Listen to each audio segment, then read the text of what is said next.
Bismillahirrahmanirrahim. Assalamualaikum warahmatullahi wabarakatuh. Kaifa halukum ayyuhat talabah? Alhamdulillah naltaqi marratan ukhra fi ta'allumi darsil lughah al-arabiyyah ma Ustadzah Nadia. Bagaimana kabarnya anak-anak sekalian? Hari ini kita kembali belajar bahasa Arab di semester ini. Wal'an sanadrusu an aqsamil fi'li. Kita akan belajar tentang aqsamul fi'li. Bacanya ya. Aqsam itu macam-macam atau bagian-bagian. Al-fi'al itu artinya kata kerja.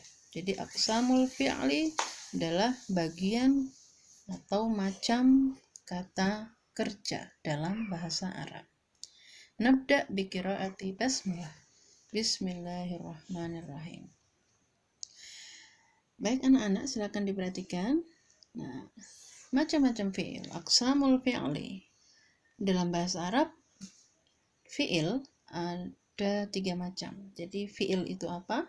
Fi'il itu adalah kata kerja. Ada 3 macam yang harus kita pelajari hari ini ya. Yang pertama adalah fi'lu madhi. Kemudian fi'il mudhari. Dan yang ketiga adalah fi'il amr. Fi'il madhi adalah kata kerja yang menunjukkan kegiatan yang lampau atau telah dilakukan. Kalau fi'il mudhari adalah kata kerja yang menunjukkan kegiatan yang sedang dilakukan dan yang akan datang atau akan dilakukan, ya. Kemudian fi'il amr adalah kata yang menunjukkan perintah atau permintaan dari orang pertama ke orang kedua. Nah, fi'il-fi'il ini nanti yang akan menentukan ketika kita akan membuat suatu kalimat atau mengungkapkan sesuatu, apakah kegiatan atau pekerjaan itu sudah dilakukan atau belum, ataukah ini kata perintah. Nah, itu menentukan fi'il apa yang akan kita pakai, fi'il madhi atau fi'il mudhari atau fi'il amr. Kita lihat contohnya. Fi'il madhi contohnya qara'a, kataba.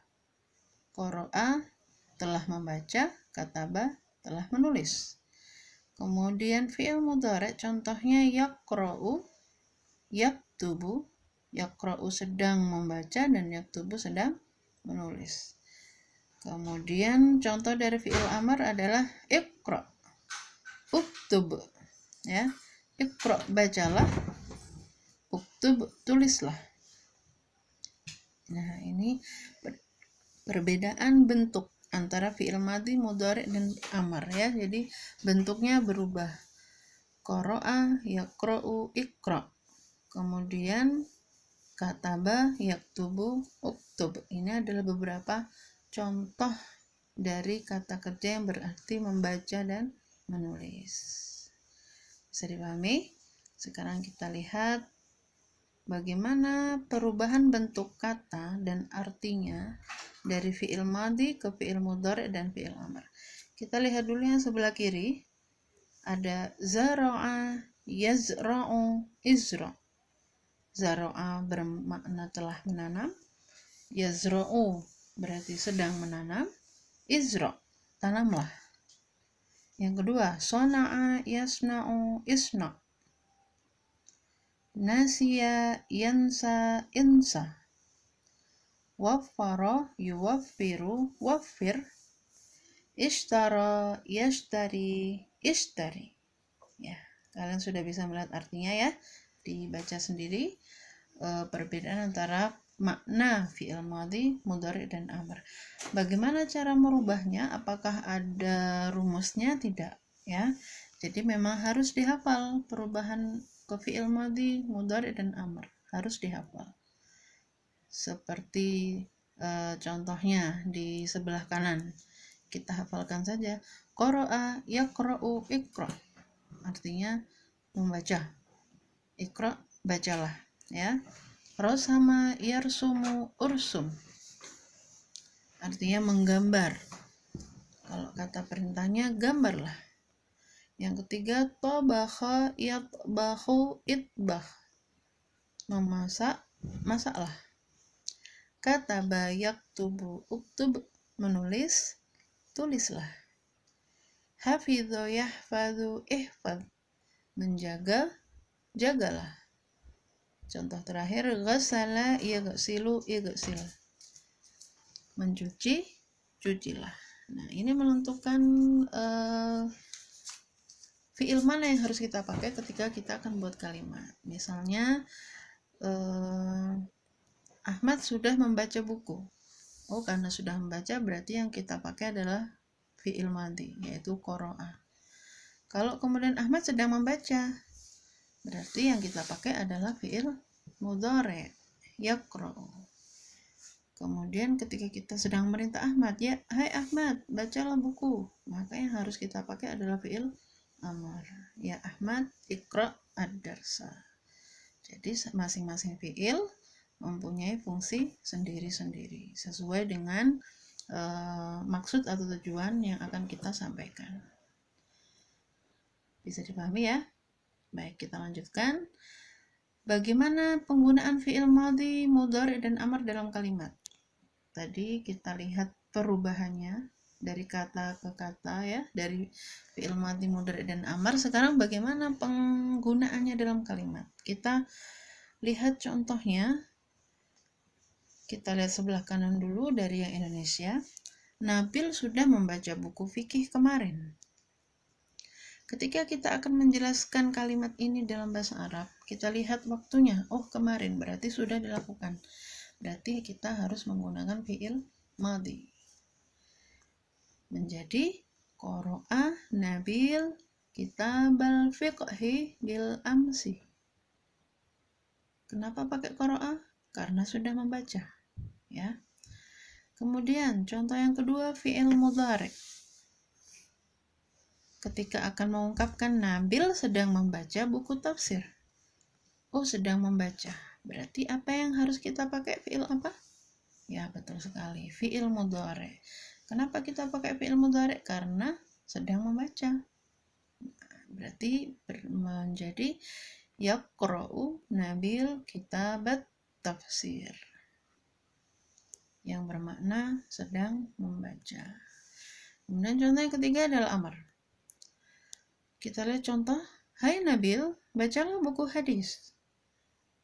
Bacalah. Ini adalah kata perintah, maka yang kita harus pakai adalah fi'il amar. Menjadi ya Nabil, iqra' kitab al-hadis. Iqra', bacalah. Bisa dipahami? Jadi ketika akan mengungkapkan sesuatu, kita harus benar-benar menentukan fi'il yang tepat untuk kalimat tersebut. Jangan sampai ketika kita sudah tahu bahwa iqra' itu bacalah, kemudian kita gunakan dalam kalimat yang harus menggunakan fi'il mudhari'. Misalnya, Nabil sedang membaca buku tafsir. Nabil iqra' kitabat tafsir. Nah, itu kurang tepat ya, karena itu bermakna perintah. Bisa dipahami ya? Baik. Ayo berarti sekarang kita lihat, kita latihan sebentar. Ketika ada ungkapan berikut. Yang pertama adalah Fatimah sudah masak nasi. Kita lihat dulu kegiatannya sudah atau belum. Oh, sudah masak. Berarti yang kita pakai fi'il apa? Madhi atau mudhari' atau amar? Madhi. Oke, betul. Ketika sudah kita tentukan bahwa yang harus dipakai adalah fi'il madhi, apa bahasa Arabnya masak? Tabakha. Ya. Di atas sudah ada mufradatnya. Tadi masak adalah tabakha. Kemudian siapa yang masak?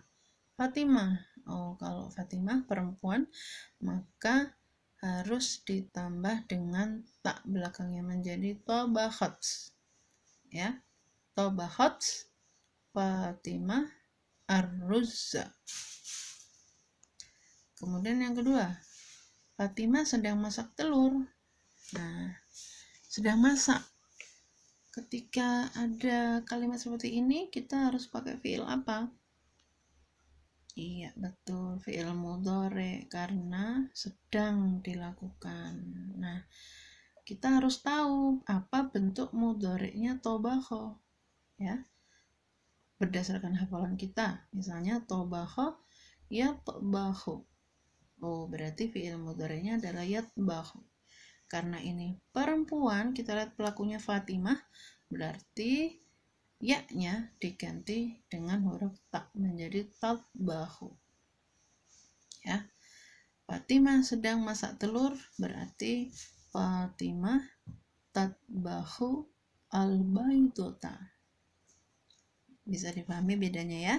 Yang pertama memakai tabahats dan yang kedua memakai tatbahu karena memang berbeda waktu. Yang ketiga, hai Fatimah, masaklah daging.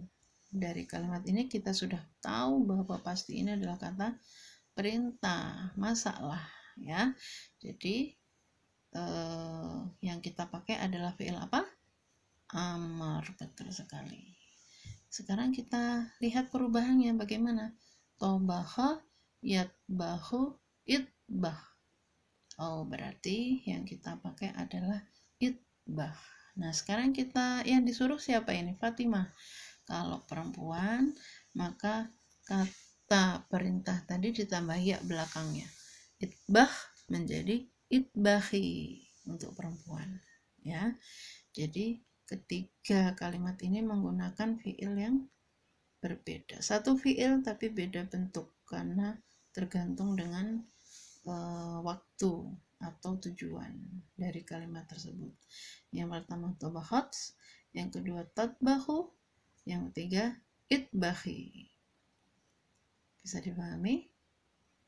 Ya, jadi penggunaan kata kerja itu ditentukan oleh dua hal. Yang pertama waktu. Dulu apa sekarang? Sudah atau belum? Sebelum menggunakan fiil, lihat dulu waktunya. Kalau sudah berarti pakai fiil madhi, kalau belum atau sedang berarti pakai fiil mudhari. Kemudian yang kedua berhubungan dengan pelakunya, berhubungan dengan domirnya, ya. Siapa yang melakukan? Ketika laki-laki berarti dia pakai domir laki-laki. Kalau perempuan berarti berubah ke domir perempuan yang insya Allah nanti akan ada materi lain ya tentang perubahan fiil sesuai dengan pelakunya. Jadi kalau madhi ke mudhari ini adalah perubahan fiil karena terkait dengan waktu. Nah, kemudian terkait dengan pelaku ada perubahan fiil sesuai dengan dhamirnya. Yadhabu, yadhabani, yadhabuna, seperti itu contohnya ya. Baik, kita lihat jawabannya. Nah, seperti ini jawabannya ya. Fatimah tabakhat ar-ruzza. Fatimah sudah masak nasi. Nah, kalau ada kalimat seperti ini, oh ini menggunakan fi'il madhi, berarti maknanya sudah memasak. Yang kedua, Fatimah tadbahu al-baydata. Fatimah sedang masak telur. Kalau ini menggunakan fi'il mudhari, berarti sedang dilakukan atau belum ya. Kemudian yang ketiga ya Fatimah itbahi al-lahma. Kalau kita paham bahwa ini adalah fi'il amr, kita paham bahwa ini adalah kalimat perintah. Ya Fatimah, hai Fatimah, masaklah daging. Nah, itu adalah jawaban dari soal yang tadi. Semoga bisa difahami dan dimudahkan dalam memahami materi kita pada hari ini. Baik, saya kira cukup sekian. Semoga terus diberi kesehatan dan kesungguhan untuk terus mempelajari bahasa Arab. Natatin biqiraati alhamdulillahirabbil alamin. Syukran wa ma'an najah. Wassalamualaikum warahmatullahi wabarakatuh.